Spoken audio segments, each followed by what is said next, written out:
हमारे साथ all India शिया personal law board के सचिव यासूब अब्बास साहब है। इस साल भी आप लोग 17 अप्रैल के दिन विरोध प्रदर्शन करने जा रहे हैं, अपनी मांगों को उठाने जा रहे हैं। सऊदी हुकूमत के को ये कह रहे हैं कि रिबील करें जन्नतुल बकी को। हर साल ये विरोध प्रदर्शन होता है, लेकिन इसका असर नहीं देखने को मिलता। देखिए, सऊदी अरब जालिम और जाबिर देश है और ये आतंकवादी देश है और ये आतंकवाद को सपोर्ट करता है। लिहाजा असर इसलिए नहीं हो रहा है। अगर से उसके अंदर जरा सी भी इंसानियत होती और मोहम्मद वाले मोहम्मद अलैहिस्सलाम की मोहब्बत होती तो जरूर असर होता, मगर असर नहीं हो रहा है। तो क्या इसका मतलब हम एहतजाज बंद कर दें? हम तो उसके खिलाफ एहतजाज और दुनिया भर में जारी करेंगे। हमारी आवाज को पूरी दुनिया में इस वक्त एहतजाज हो रहा है। यानी ऑल इंडिया शिया फजला बोर्ड ने जो काल दी तो पूरी दुनिया में आज एहतजाज हो रहा है। क्या अमेरिका, क्या अफ्रीका, क्या ऑस्ट्रेलिया, क्या पाकिस्तान, क्या हिंदुस्तान के तमाम सूबे, हर जगह के ऊपर एहतजाज हो रहा है।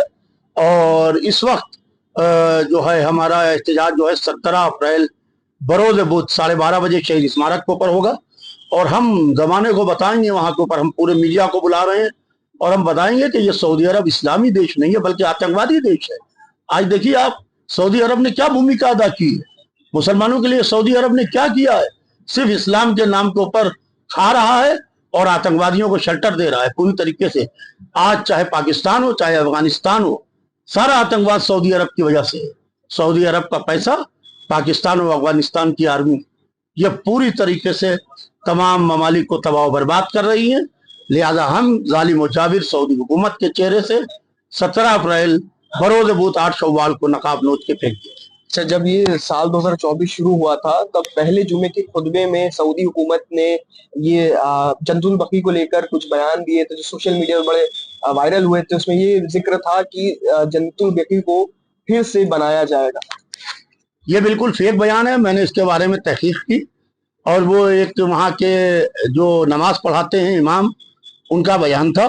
जब मैंने उसकी तह में गया और मैंने उसकी डीप स्टडी की और वहाँ भी लोगों से पूछा सऊदी अरब में और अपने इराक के दोस्तों से भी पूछा तो पता चला कि ये बिल्कुल फेक बयान है और पूरी तरीके से सऊदी अरब की तरफ से, क्योंकि 100 साल जन्नतुल बकी को मुकम्मल हो रहे थे इनेदाम को, लिहाजा उसके ऊपर एहतजाज ना हो, लिहाजा इस तरीके से बयान दे के उस एहतजाज को दबाने की कोशिश की गई। हर साल आप लोग इस तरह का पूरे देश में प्रदर्शन करते हैं, भारत सरकार इतनी गंभीरता से लेता है और अब तक भारत सरकार से क्या बातचीत हुई इन पूरे मुद्दों को लेकर? देखिए, ऑल इंडिया शिया पर्सनल बोर्ड के अध्यक्ष मौलाना साहिब मेहदी साहब की तरफ से हर साल पत्र जाता है और मेमोरेंडम भारत सरकार के प्रधानमंत्री को जाता है, मगर बड़े अफसोस की बात है भारत सरकार ने इसके ऊपर कोई तवज्जो नहीं दी है।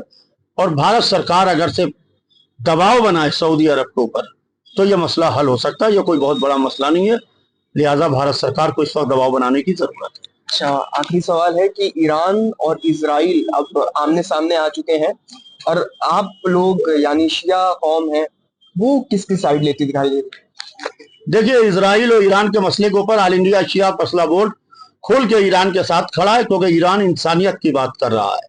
लिहाजा मैं भारत सरकार से ये गुजारिश करूंगा कि भरपूर तरीके से ईरान का साथ दे और वो इस्लामी देश जो सो कार्ड अपने को इस्लामी देश कहते हैं वो इस वक्त चुप बैठे हुए हैं, जैसे पता नहीं चलता कि उनका इस्लाम से कोई ताल्लुक है।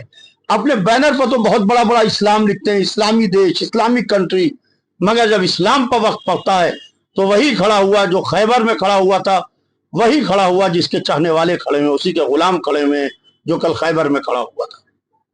बिल्कुल, देखिए साफ तौर पर जन्नतुल बकी के पूर्ण निर्माण के लिए हर साल पूरे देश भर में विरोध होता है, सऊदी हुकूमत से अपनी बात कही जाती है और इस साल भी 17 अप्रैल को बुधवार के दिन 12:30 बजे लखनऊ और देश भर में ये प्रदर्शन देखने को मिलेगा और एक बार फिर जन्नतुल बकी की पूर्ण निर्माण के लिए आवाज उठाई जाएगी। लखनऊ से इन खबर के लिए